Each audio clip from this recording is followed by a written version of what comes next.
correspondent Aaron Katursky. For decades, he was a music industry titan. He's so handsome. Known for hits like Been Around the World and launching careers like those of Mary J. Blige and Biggie Smalls and making hip-hop mainstream. Diddy finally has the key to the city!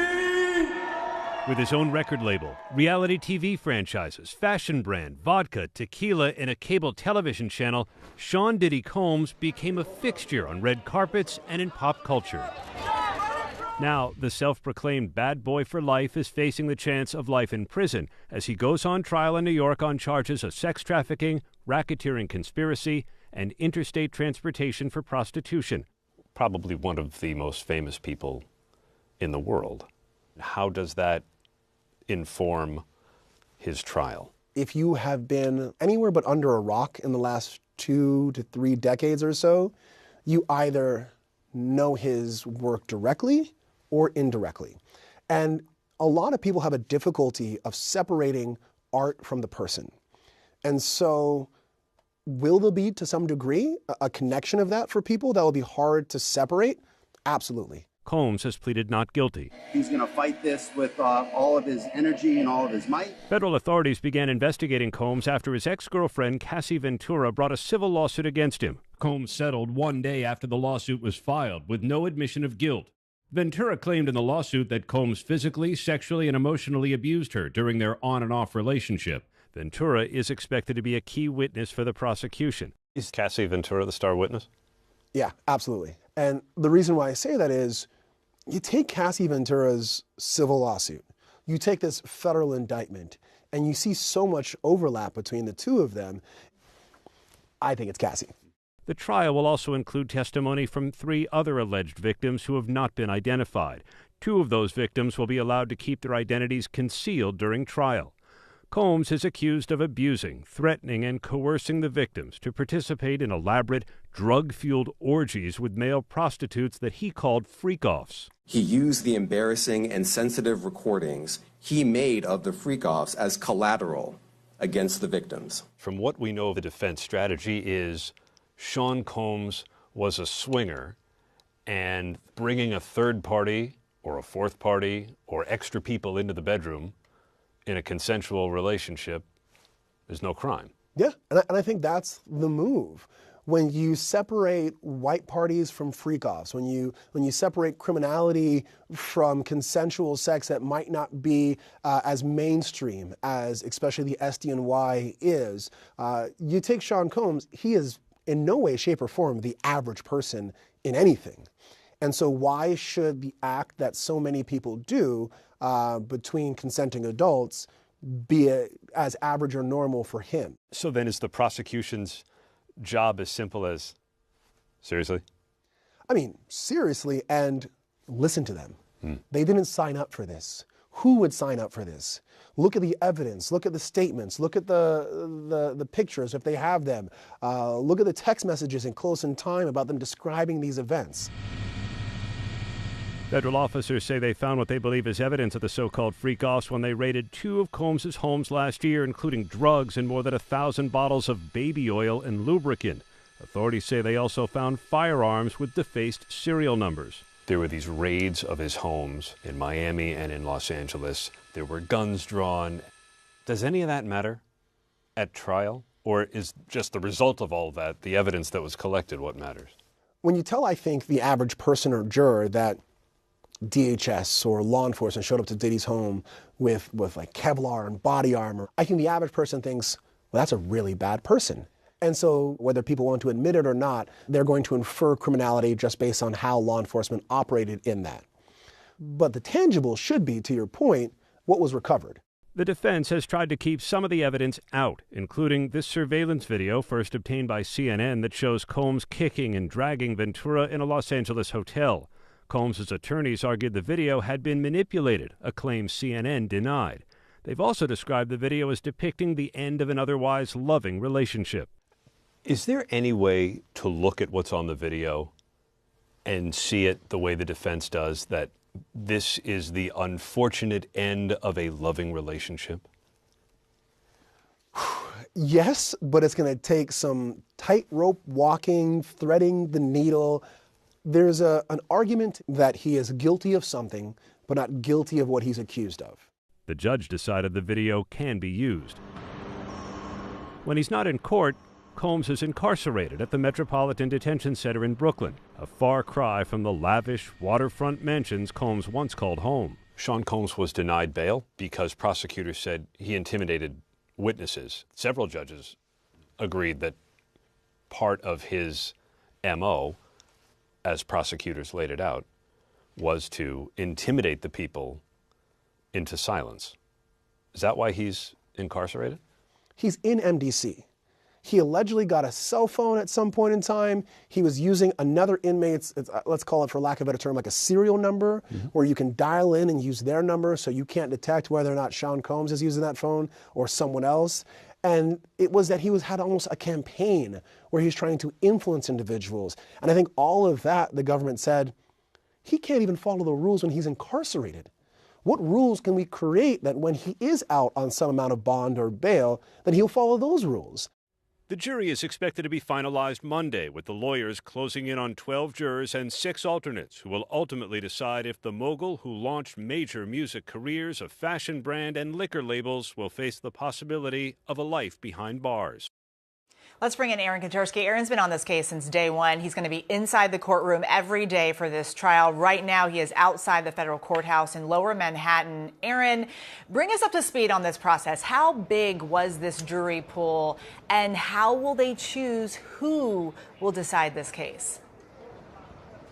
There are potentially hundreds of prospective jurors who were sent written questionnaires to fill out. And at bottom, like any case, Eva, the main question is, can you be fair?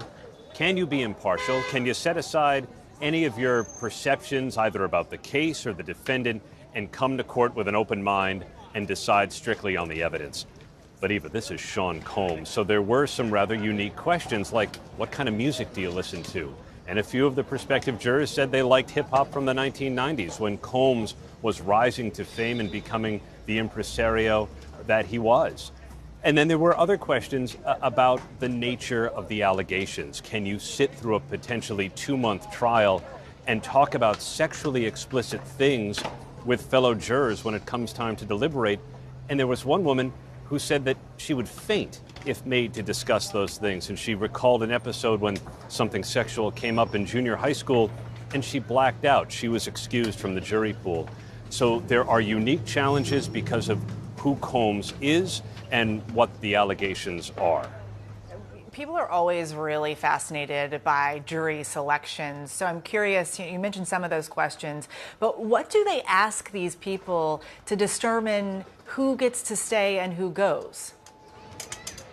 Well, they want to know primarily, can you be fair and put things out of your mind? And look, who hasn't heard of Sean Combs? It seemed nearly every prospective juror seemed to know one of the high-profile names that may come up, knew of Combs's career, whether in music or in reality television, plenty of Making the Band viewers in the jury pool. And others were asked about what they heard of the case, and many said they had seen the video of Combs and Cassie in that Los Angeles hotel, but they pledged, Eva, they would put it out of their mind if they advanced through the jury process. Aaron Katersky for us there. Thank you so much, Aaron. Let's bring in ABC News contributor Brian Buckmeyer. Brian, you have also been in court this week alongside Aaron. Okay, so not only do we have a celebrity defendant, but he has a pretty high-profile defense team, names that people know. Walk us through who's on his team. So first and foremost, we have Mark Agnifilo. He is what we would call the first seat or the attorney in the case. But from my understanding, this is truly a team.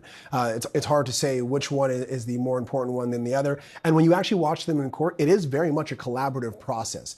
From there, we have Tini Garagos, and you might hear Garagos and think, who is that? That's Mark Garagos' daughter. She and Mark are on the same firm. We also have Alexandra Spiro. She is an appellate attorney who is not only participating in the trial itself, but also helping to make sure that if there are appellate issues, if Sean Combs is convicted, what may happen in terms of arguments down the road.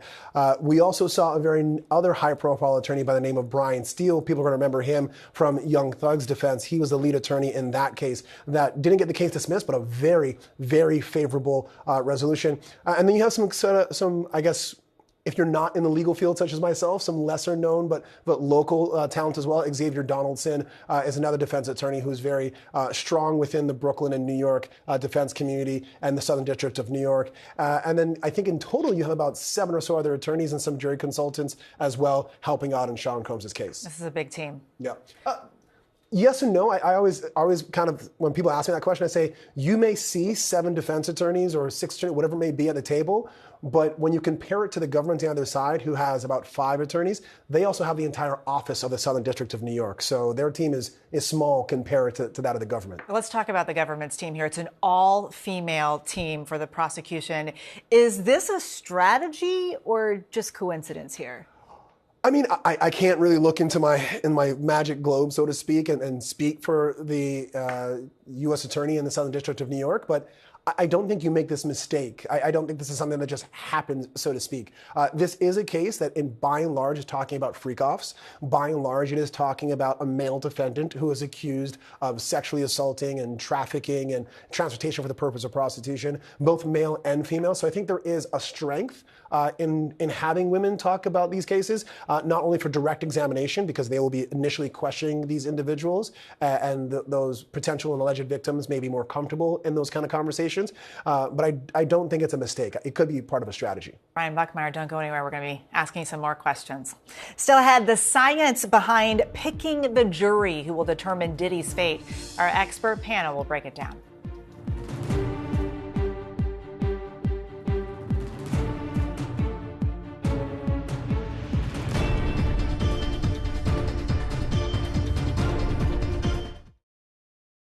The news never stops. From Tampa, we are here tonight as Hurricane Milton has just made landfall. The surge just keeps coming up. Right on the border between Ukraine and Russia. We're in artillery position about 2 miles away from Gaza. And ABC News Live is right there everywhere. We're not far from where this rally took place, so just stick with us here. Traveling with the president to the U.S.-Mexico border. Here in London today. Off the coast of Gaza. Downtown Tel Aviv, rockets or missiles coming in. From the most devastating disaster in Hawaii. Some areas are still smoldering. Wherever the story. From the front lines, the ruins of Rafah. From the FBI. Reporting from Capitol Hill. In western Portugal, outside of Mexico City. In Iceland. Let's go.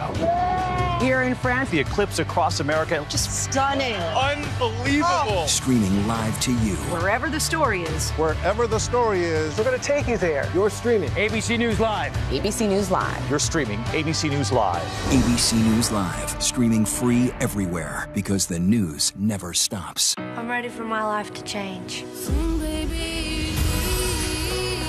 Give it your all. Good luck. Come out with the golden ticket. Let's hear it. My goodness.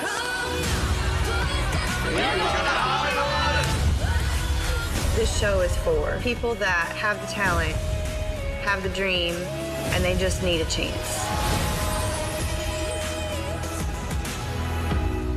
Get this, people. Now we're streaming every weekend, right to you. With an all-new show and all-new view, special for the weekends. Now you can catch The View 7 days a week. I wonder if you can handle it. It's The Weekend View. The Weekend View. It's The Weekend View. Streaming on ABC News Live, wherever you stream. Take a little time to enjoy The Weekend View. See you on the weekend! Now streaming Saturdays and Sundays on ABC News Live, wherever you stream.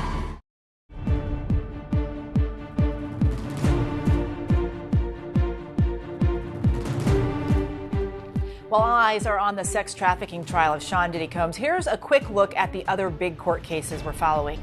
Testimony from first responders and experts has been the focal point this week in the Karen Reed murder retrial.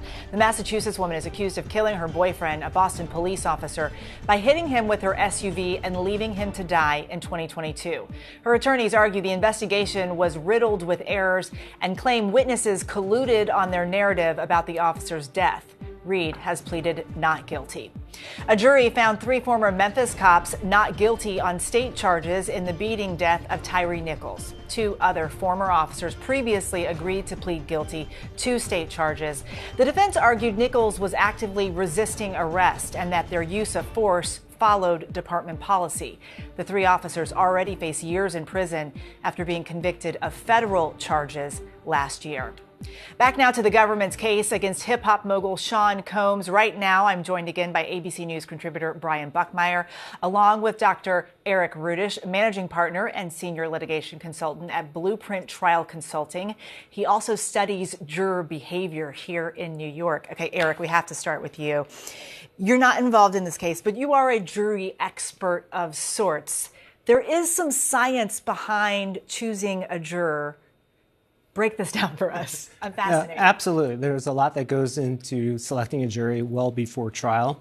So jury consultants typically conduct mock trial exercises or other jury research exercises to determine what are the characteristics of jurors that you want, and more importantly, whom you don't want to be on the jury.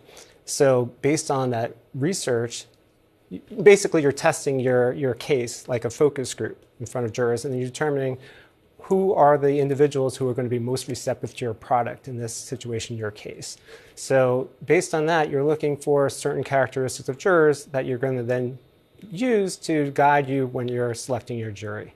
So you kind of have a profile of what you're looking for. That's exactly. You create a jury profile based on the research that you conduct well before trial. Brian, let's talk about this jury questionnaire. We've heard a lot about it. The questions, for example, take the video showing Cassie being kicked and punched, which was obtained by CNN. What happens if someone's already seen that video? So Eric is the science behind it. I try to follow guidance if I ever get the privilege of working with someone with him. But what you do is you take something like the video, right? And it's out there. You have to deal with it in some way, shape, or form. So you put it in a question as a questionnaire. And what we're seeing in the court here is if people say, yes, I've seen it, then there's a follow-up question. And it's not so much about, did you see this evidence? Okay, well, you must be off the case. No, there are follow-up questions. And we're looking both the verbal responses they give, and in my opinion, also the physical reaction as to how they describe something, or even the way in which they describe it. If you see someone kind of scowl and say, yeah, I saw that video, oh, I can put it aside. Well, yeah, the words may say one thing, but the facial reaction says another thing. You might hear someone say, yes, I saw the video, and because of the video, I think that Sean Combs is X, Y, and Z. And the judge will follow up and say, okay, we understand you have that opinion, but can you put that aside and only listen to the evidence as presented to you and judge his guilt or innocence based on that? If a person says no, they're out for cause. If a person says yes, and both sides can sometimes begrudgingly agree to let that person move on to the next round, they will move on to the next round, and ultimately defense or government may choose to eliminate them for another reason other than for cause. So you really need to get an impartial jury. So play defense attorney for me here. What are the red flags? What makes you hesitate on a person? So it's really case by case. I think Eric used a perfect word earlier. It's bespoke in terms of how you're trying to find that person. And so you're looking at a case like this where you say, have you or anyone you've known been a victim of sexual assault?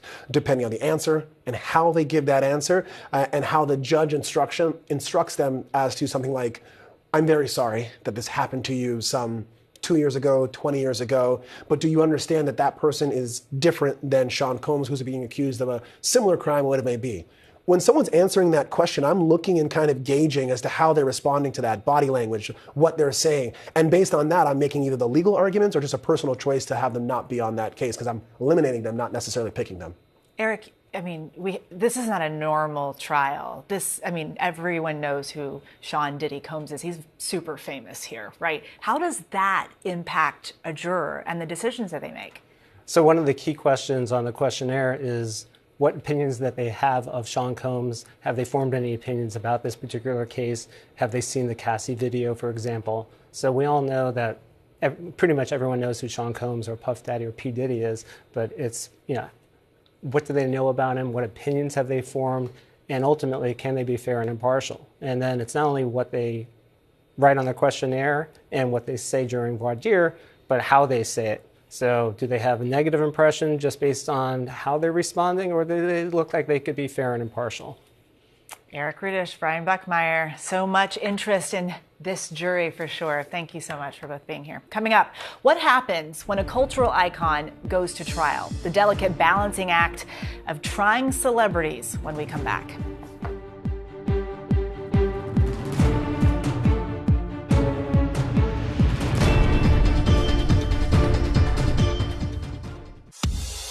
The news never stops. We are here in Israel, a nation at war. We heard what appeared to be gunfire. The former president rushed off the stage. Hurricane Helene ravaging the coastline of Florida. It's moving really fast, screaming across the state. And that's why ABC News Live never stops. Taking you to the center of the story. As news breaks live. We hear the small arms fire around us. We're right on the border between Ukraine and Russia. ABC News Live is there for you at the start of your day all morning live. ABC News Live, right there as events unfold across the day. ABC News Live, breaking down the day's top stories. Lyle and Eric Menendez, there is new evidence in this case. ABC News Live Prime going there, wherever the story is. Are you going to build it back up? And ABC News Live lighting up the weekends. With breaking news and all the latest pop headlines. Happy Oscars Sunday. A lot to watch for tonight. ABC News Live. Because the news never stops. I'm ready for my life to change. Give it your all. Good luck. Come out with the golden ticket. Let's hear it. My goodness.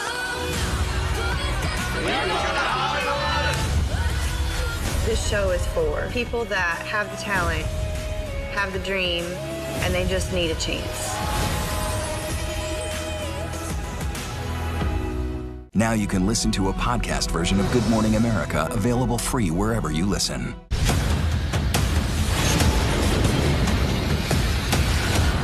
Welcome aboard the Odyssey. This life on the high seas, practicing medicine, it's exhilarating. Everybody out. He's going into shock. Patient is in critical condition. Need to act right now. This cannot be happening. Max? I'm not getting a pulse. ABC's David Muir, the most watched newscast in America. More Americans watch ABC's World News Tonight with David Muir than any other newscast. Reporting from the fires in Ventura County, California, I'm Mo Lalengi. Wherever the story is, we'll take you there. You're streaming ABC News Live. The Secret Lives of Mormon Wives. 2 of the women behind the smash hit are live on GMA. So, what will they reveal? Monday morning on Good Morning America.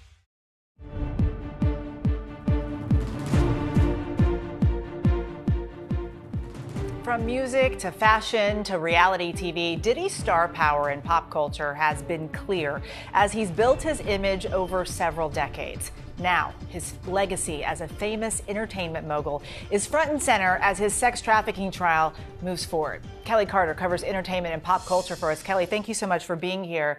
We are no doubt going to hear more about those famous, extravagant parties Diddy was known for throwing.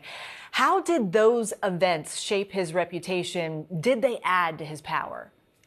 Absolutely. You know, these events that he used to have, and we're not just talking about the white parties. We're talking about, quite frankly, any party that Sean Combs extended an invitation to attracted the A-list of the A-list, you know, and if you got that invitation, you got like a Willy Wonka golden ticket to an experience, to a party, a chance to interface and rub shoulders and hobnob with some of the biggest in business and most certainly the biggest in entertainment and popular culture. Colossal.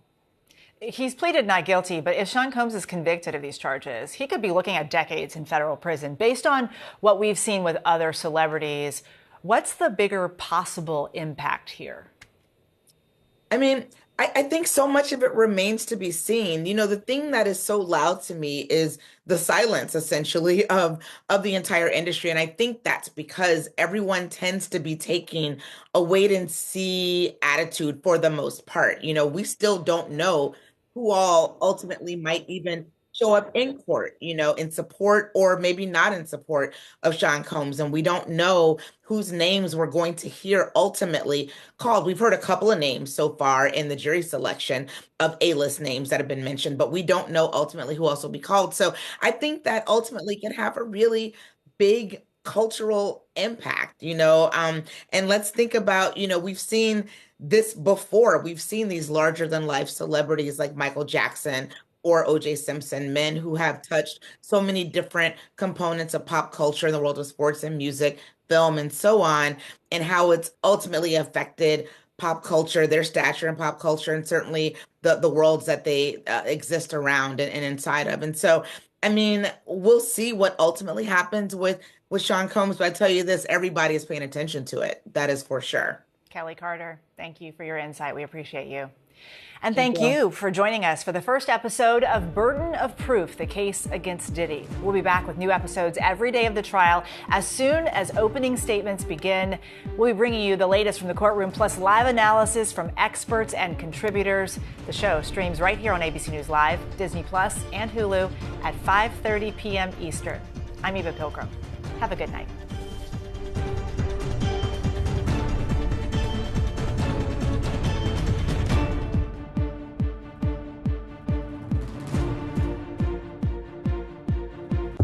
Mom talk can never be all together without drama. You're manipulative and you know it. Let's move past this. You have no idea what's coming for you. I feel like I'm working into a lion's den. If she comes for me, I will absolutely dominate her. I will create a whole nother mom talk. You should literally be in jail. This relationship is so toxic. It's a tangled web. Jealousy, exes, it's a huge mess.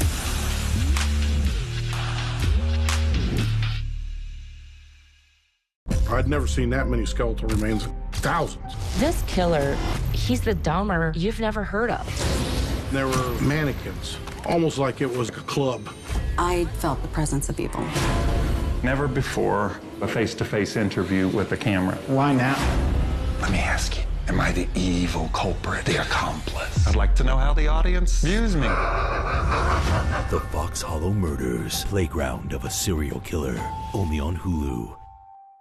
Marvel Studios' Thunderbolts, one of the best Marvel movies of all time, has critics cheering. You guys hear that? And now it's the #1 movie in the world.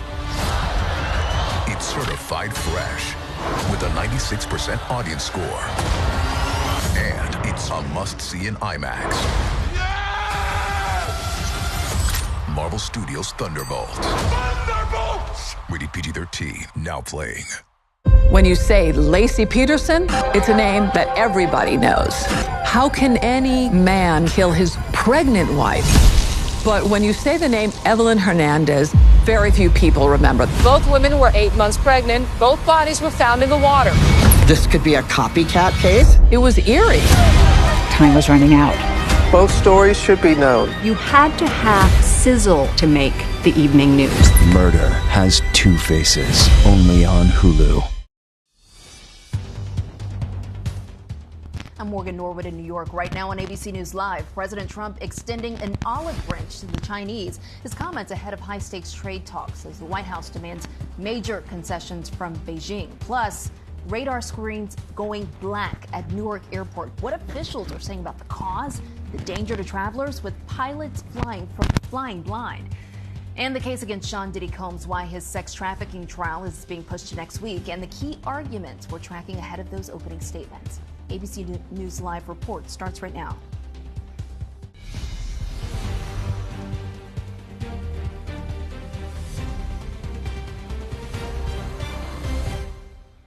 And we do begin with our top story at this hour, America's global trade war. President Trump suggesting the White House could cut tariffs in China, potentially reducing them to as low as 80%, floating the idea ahead of much